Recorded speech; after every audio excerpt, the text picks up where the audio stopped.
मैं खट्टर सरकार से एक बात पूछना चाहता हूँ कि आप पहली बार पेपर करवा रहे हो। आपने पहले भी बहुत बार पेपर करवाए और उनमें से कितने पेपर लीक हुए। हर बार 15 लाख, 12 लाख, 20 लाख रुपए लेकर के लोग बैठे रहते हैं।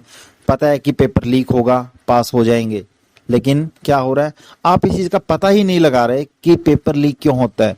कहीं ना कहीं आपके अधिकारी इसमें इन्वॉल्व हैं, क्योंकि बिना अधिकारियों की इन्वॉल्वमेंट के पेपर लीक नहीं हो सकता।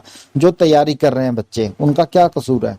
बसों में चढ़ के जाते हैं एक जगह से दूसरी जगह। अपने बसों की हालत देखी होगी कि बसों पे कैसे सवारियां बैठी हुई हैं, छत के ऊपर बच्चे बैठ के जा रहे हैं, लेकिन इसकी किसी को परवाह नहीं है। पेपर होता है सुबह, शाम को खबर आती है पेपर लीक हुआ, अगले दिन न्यूज आ जाती है कि पेपर कैंसिल हो गया, नई डेट्स अनाउंस की जाएंगी। क्या सिर्फ बच्चे इसी के लिए रह गए कि वो इसी काम में लगे रहेंगे, तैयारी करेंगे, पेपर देंगे, पेपर लीक होगा, फिर दोबारा डेट्स के लिए वेट करेंगे। आप अपने सिस्टम को इतना अच्छा क्यों नहीं बनाते कि जहां से पेपर लीक हो रहा है कम से कम उसका पता तो लगे कि अधिकारी कहीं ना कहीं इन्वॉल्व हैं इस चीज में कि पेपर लीक करने में। सख्त कार्रवाई क्यों नहीं होती उन पे हैं। आपने पेपर लीक हो गया कहीं पे, आपने उनको पकड़ लिया, 6, 7, 20 लोग पकड़े गए, अगली बार पेपर होगा उसको फिर लीक किया जाएगा। कहीं ना कहीं तो हमारे सिस्टम में कमी है ना, जो पेपर लीक हो रहा है। मेहनत करने वाले बच्चों के साथ ही खिलवाड़ क्यों।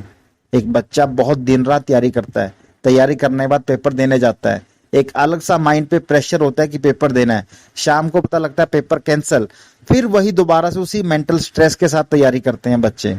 कहीं ना कहीं आपको इस चीज का पता है ना, सारी बातों का, कि कहीं ना कहीं तो गलती है।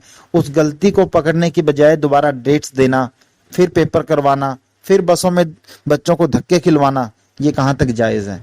तो मेरी आपसे एक ही रिक्वेस्ट है कि कम से कम अपने सिस्टम को दुरुस्त कीजिए, ताकि कम से कम जो मेहनत करने वाले बच्चे हैं उनके साथ खिलवाड़ ना हो।